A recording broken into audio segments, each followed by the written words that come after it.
Articulate Marketing. Thank you for giving me half an hour of your time on a hot Wednesday morning. We have 30 minutes together, and an agenda slide has never helped anyone, so I'm going to skip right past it. I am coming at this from 20-something years of being in marketing. I used to do all kinds of podcasts and webinars in the past for people like Microsoft. I've run 100 webinars at least for Articulate and launched 5 client podcasts, of which I still host 2, and the others are being hosted by people that we helped train in for a process we developed. So that's where I'm coming from. The next slide is going to sound a little bit like an argument for not doing webinars, but bear with me.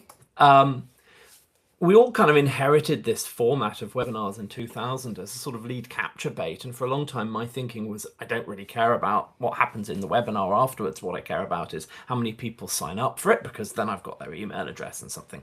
And, I admit that, mea culpa, we are trying really hard to advance the art of webinars. And if you joined several of them over the last year, or indeed last 6 years we've been running them, you'll see some evolution. But it kind of goes back to 2020, that dreadful year, where all events and conferences were cancelled and everyone was sat at home with too much time and not enough sourdough. And so webinars had this boom year. But the world has reopened, the process has changed, AI has arrived on the scene and sort of filled everyone's content stream with a lot more content, canyonfuls of BS, as my old editor used to say. So the rest of this webinar is about what happens when you stop thinking about it in 2020 terms, right? Just do something online, get people to sign up, jobs are good. What's beyond that? And the second sort of point, starting point for this really is the observation that one webinar, a single webinar, the word one is important here, doesn't really do anything, okay? Especially if it's the first one, because you are probably doing a lot of work to get that webinar stood up. Everyone's sort of sweating over slides and talking points and things like that. A single webinar like that is a lot of work, and yet judged on its own close to worthless, right? Most companies fall over this by starting with one, finding it hard work and not getting huge results, and give up. If nobody books the next one, if nobody thinks about what the program looks like, if nobody is investing in sort of rhythm, rigor, and improvement, you are just back in that 2020, oh my God, we ought to do something, right? Random acts of marketing. And I remember the story of Concorde, right? It cost billions of pounds and francs to cross the Atlantic supersonic the first time, right? Because I had to build all these prototypes and engineering and design and whatever. When it went into commercial service, it cost £5,000 to cross the Atlantic supersonic, not billions of pounds. Now that Concorde stopped flying, it costs billions of pounds to start crossing the Atlantic at supersonic speeds. So, this first is expensive and also valueless. So let's hold on to that thought. There is some really compelling evidence, however, that if you can get it right and engage people during webinars, you can turn that into meaningful pipeline. You can turn that into credibility, preference, awareness, differentiation. And to do that requires more than sign up for a webinar. It requires putting the webinar at the center of a constellation of activities, and that's really what we're going to talk about today. But this data from On24 sort of highlights the possibility that even just getting engaged people in a webinar is in itself inherently valuable. So this is a kind of a real question for anyone who's listening now, watching this later. How many people actually attend one of your webinars live? Okay, it's an interesting question, because probably people in this room are thinking that's the most important metric after registrations, and it's kind of important. But almost certainly the number you landed on is too high. And the ambition of it's only valuable and worth doing if you get lots of people signing up and lots of people registering, I think is false. It's a false metric. It's useful, it's insightful in some ways. I think the reason for doing webinars live, as I'm doing now, and if you can hear builders in the background or my dog starts kicking off, that's proof of life. The reason I do it live is it makes a rod for my back to actually turn up and deliver it, right? And prepare it and think about it. If we didn't do the webinars live, they would drift. Oh, we'll do it next week. We'll do it next week. I'll record that next week. I'll write that article next week. I'll get to it. It's sort of, so actually it acts as a forcing function on our marketing activity, on me and the team here to do it. That's an interesting observation, right? Because most of the people who watch our webinars don't watch them live, although there's a bunch of people watching this. Thank you very much. So here's the evidence from Articulate's experience, right? We might invite 3,000 to 5,000 people to a particular webinar, depending on persona and or audience sector, right? And some people who've signed up for to be notified about all our webinars get notified about all of them. So there's a sort of pool of notifications. And we get some tens of people signing up. Typically, sometimes less, sometimes quite a lot more. It just depends, I think, on the topic and the effectiveness and timeliness of our promotion. Quick passing point, if you put AI in the title, it increases the registration quite a lot, but I think that's a passing fad. So putting GDPR in the title in 2018. And yet, relatively few people turn up live. That doesn't matter, because what happens on the way out of the webinar and with the non-live attendance still is extraordinarily commercially meaningful for Articulate. We've had a lot of engaged leads. We've generated a lot of pipeline. I mean, that number may or may not be a big number for you, but it's, you know, it's a meaningful number for us. And that has come out of a sustained effort over an extended period. We restarted almost to the day a year ago after a hiatus of a year. And I think actually all of these stages and what happens after these stages is significant in maximizing the effectiveness of your webinar. It's not just how many register and how many attend. Okay. So here's where I'm going to start getting a little bit more controversial, perhaps. We typed in the title of this webinar into Google. We got a reasonably good answer from Google AI Overview about how to make your webinars more effective. And since about half of Google searches now result in an AI overview, this is going to be a function of how people are searching and finding information. So what does that mean? Why are you here now? Why are you watching this later? If we can't provide content, insight, analysis, thought-provoking ideas based on genuine experience, expertise, we probably shouldn't be running the webinar, right? So this webinar, this one I'm doing right now, it's actually gone through a couple of iterations because the first version was a variant, not drawn from the Google AI response, but it was all the things that we would have said if we were asked the question. It's almost the sort of Google AI overview that we would have written for ourselves. So my commitment is the rest of the things that I'm going to talk about are not things that are covered in this AI overview, and they're not the things that we did in the first draft of the webinar. And my recommendation, because this is the promise of how to get more from your webinar campaign, my recommendation doing that is that you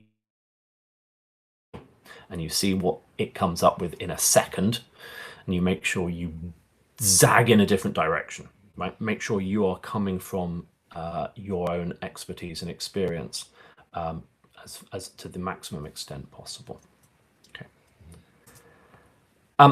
So here's a bit of a reframe from that we tried webinars and it didn't work for us, or we did a webinar and it was really hard work, or I can't get anyone in the company to actually pitch up and do a webinar, or the usual sort of stories we hear about why webinars don't work. Nobody really asks if having a website is worth it, or running blogs is worth it, or doing case studies is worth it. They're just another long-running content format that just gets done. I think one of the challenges that people have with webinars is that they get treated completely differently, because they have a date, because they're potentially broadcast live, because you kind of want to do this expertise piece, so you kind of have to ask people who may not always be comfortable doing public speaking. Although, you know, in any company, certainly in our world of B2B tech, health, sustainability, there is always subject matter experts who, when you have a conversation with them, are genuinely experts and say something interesting, and then they go, oh, but I wouldn't like to do a webinar, that's very complicated, I don't know about slides, I am not good at public speaking, whatever. Well, that can be coached, that can be trained, or the expertise can be put into somebody else's, you know, there are TV presenters who present about things they know little about. You know, there are other ways of getting that expertise out.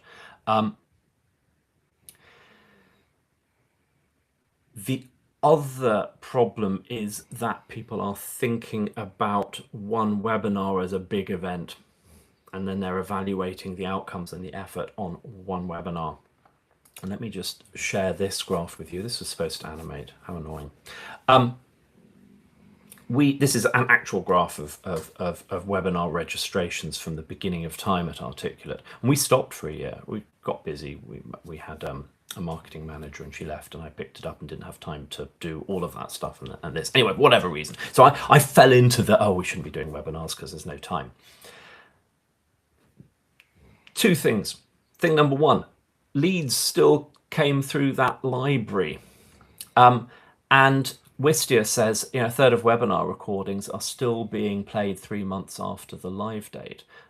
And that suggests that the effort is front-loaded a little bit, but the payoff is longer.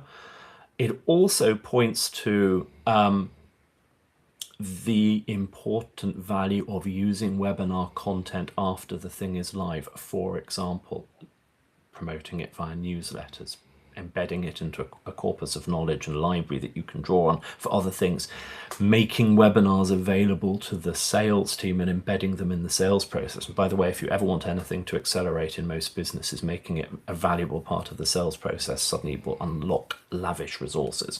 And if you don't believe that, just ask yourself how many salespeople you have in your organization and the ratio of salespeople to marketing people, and that will tell you where the money goes. I might be wrong for some of you, but I would have thought for at least 3/4 of you, it's going to be 3 or 4 to 1.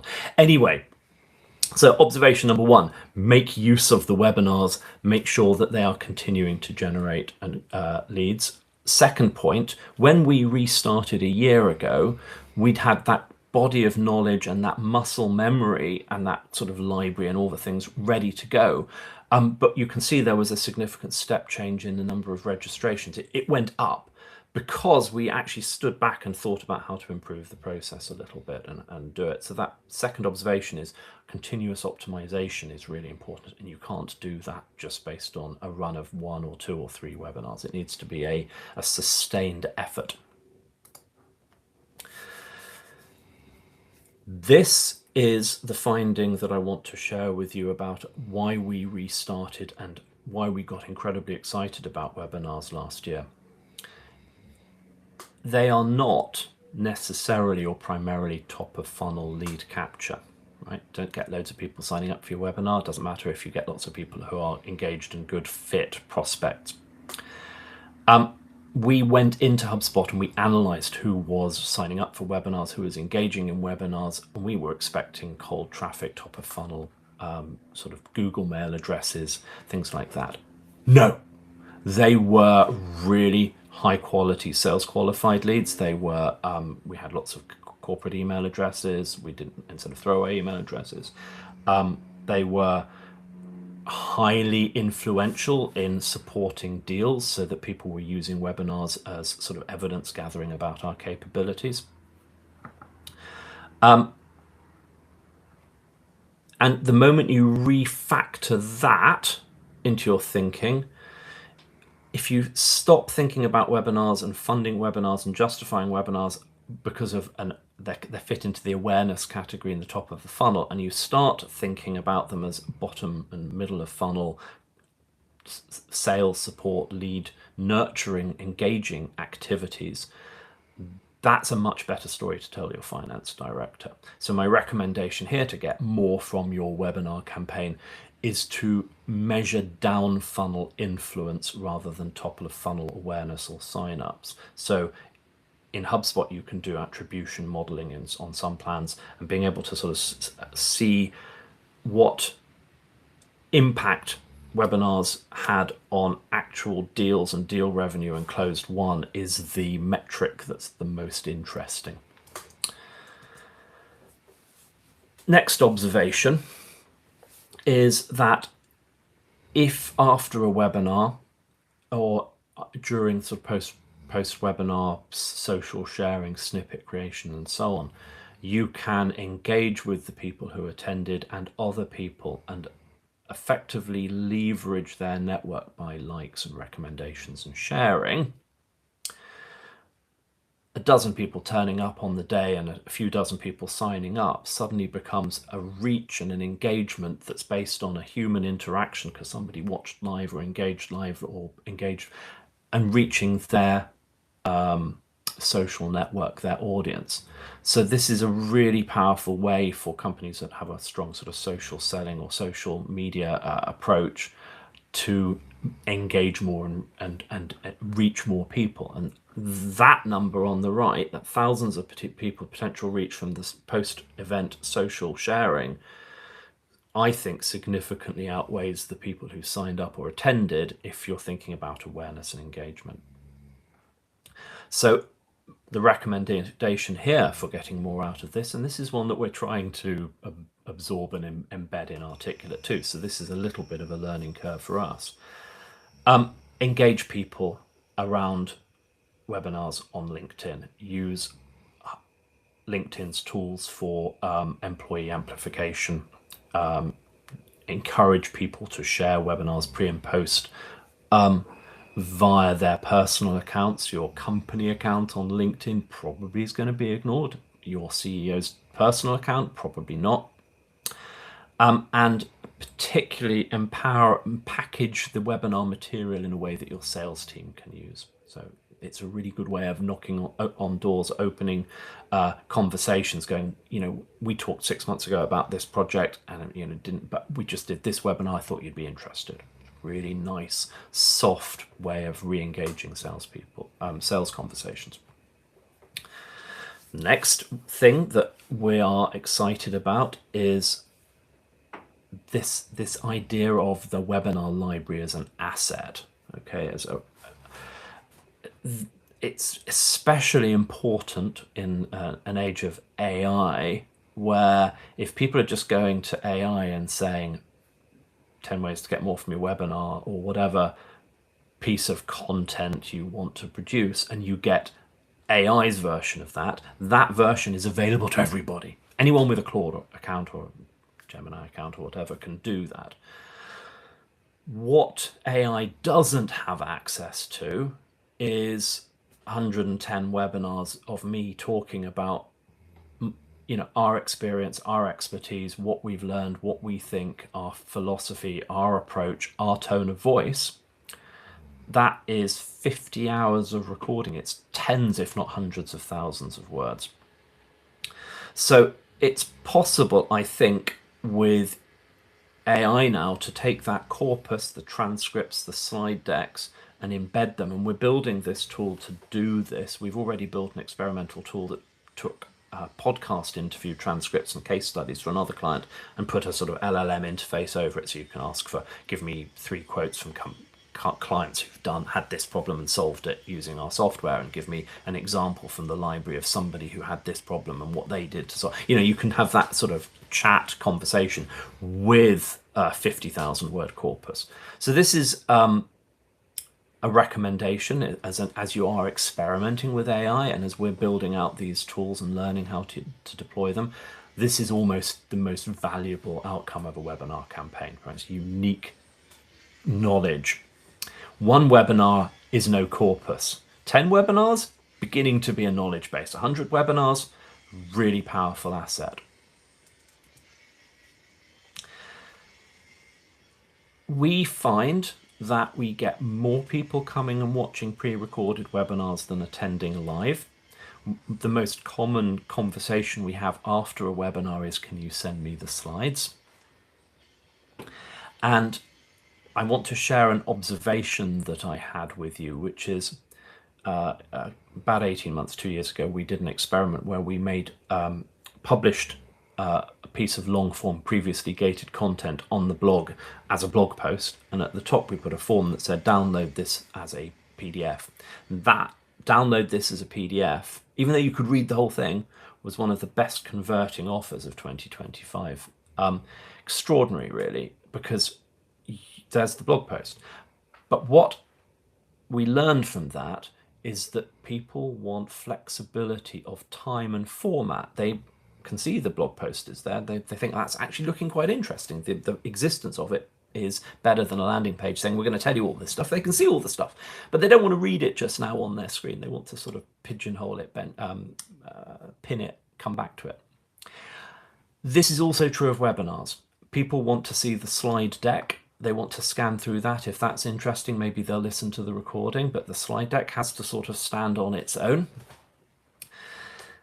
and be reasonably self-explaining. I'm pretty sure that people who listen to these webinars listen to them retrospectively at sort of 150% speed. That's what I do. I was going to get through it quicker, but still get the information.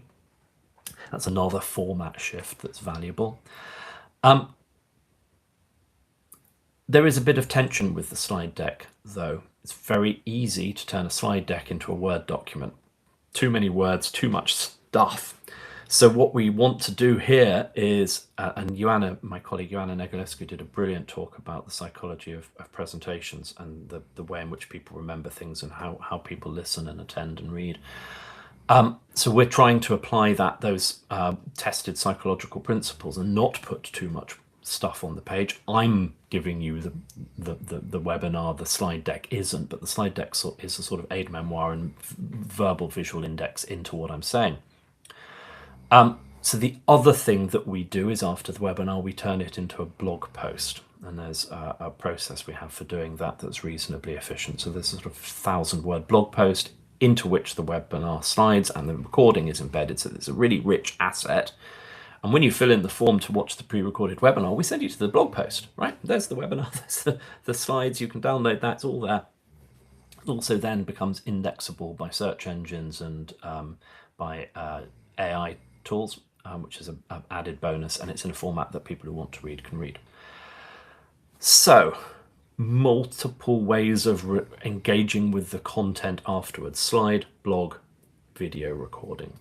Also potentially uploading onto YouTube and Vimeo and things like that where AI tools can pick it up. Yeah, interestingly, we get more views. We publish our videos on Vimeo. We get more views on Vimeo than we get attendances to webinars. So that is a sort of an existence proof or a test case that we do this sort of post recording thing is extraordinarily valuable. Okay. So we have learned, keep learning. The title is a promise, right? If you attend this, you're going to get this, right? And here's how it actually helps you.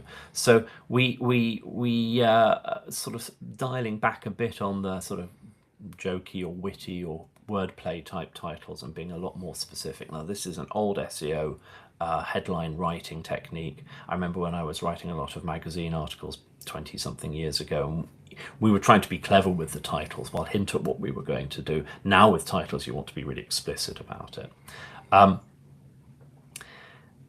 Here's the test. This is the recommendation.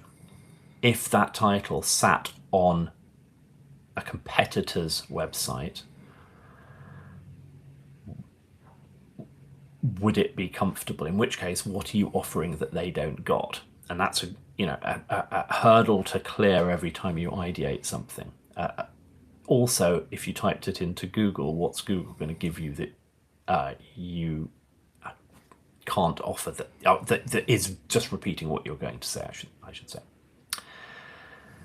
And here's the hardest version of this. Name one true, surprising thing, insight, data point, fact that the session will deliver based on the title, right? So align the title with the thing, the unique value. And we're trying with this webinar, for example, that you may not detect it and I may not be delivering it perfectly, but there are 3 strong beats to this that we want you to take away. So if you can't pass that test, loop back and keep working on that title. There's a really good book by Donald Murray called Writing to Deadline. He's a Pulitzer Prize winning, I think he's no longer with us, writer for the Chicago Sun-Times. And he said that he would write 50 titles for his articles. And by the time he'd written 50, he might go back to version 10 or version 15 or version 30. But he would have come at the article from every different possible angle. And he said that was the hard work of writing the article. Once he'd done that, the rest of the article with some technique flowed very naturally. And I think title testing is the key thing.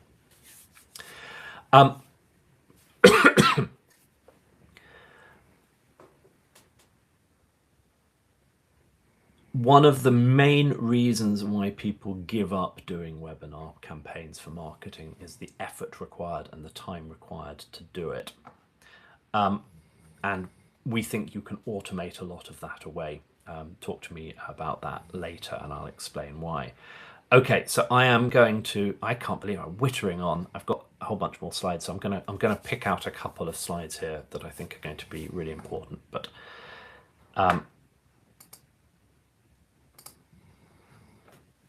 this is the one thing, if you take nothing away from this webinar, the sale is the sample. It's a phrase from Blair Enns.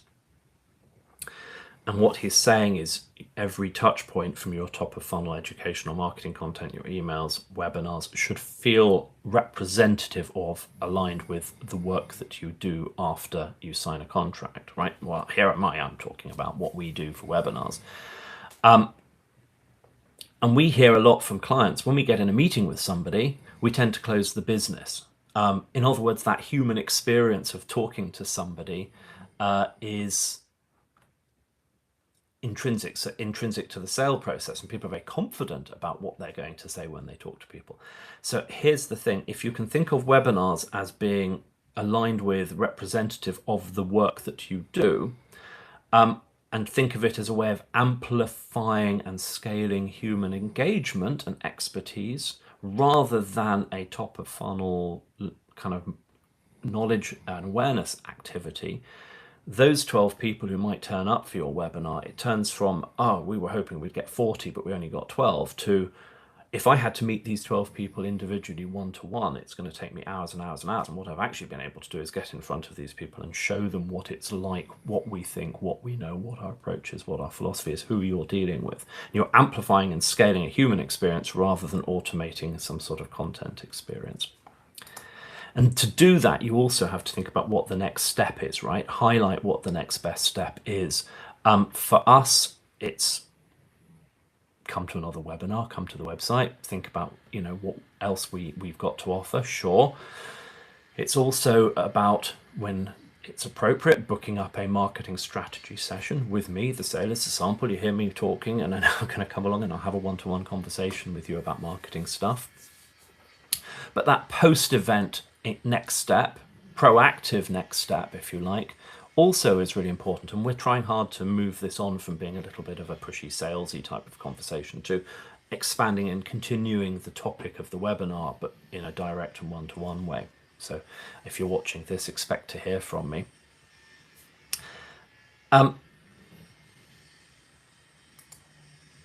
Think harder about the topics, right? Into the intersection of what you want to talk about, what you are expert in, and what your audience wants to hear. That's where the magic happens. And again, this is about coming up with 50 ideas and picking 5. when you run that first webinar, when you get that first one out of the door, think of it as a dress rehearsal, right? Probably going to fall over some stuff. Maybe you forget your lines or something. That's fine. Only the people who watched it will remember that, and they'll forgive you because they're all human too. When you when you schedule the first one, make sure you've also scheduled the next three. Sort of tie yourself like Ulysses to the mast so you don't abandon ship. Okay, almost at an end. I want to finish close to the promised schedule. So my penultimate point here is, I hope that what I talked about there from our experience and from what we're trying to do at Articulate and from your experience of sitting in this webinar was a little bit better than Google's 1 second AI overview. Go and book your first 3 or your next 3 webinars and get them in the diary and start promoting them. That's my final thought. And the best next step, if you'd like to explore this more with me, I would be delighted to have that conversation. articulatemarketing.com/marketing-review. It's going to be me, and I will prepare some thoughts and we'll have an interesting conversation. Our next webinar is next week, and it's Joanna or me talking about how websites and AI and what you need to be doing to be discoverable, findable, indexable on your website through AI. So very interesting topic and a lot more sort of technical and tactical. All right, that's it. Thank you very much for staying. Thank you very much for watching. Have a wonderful Wednesday.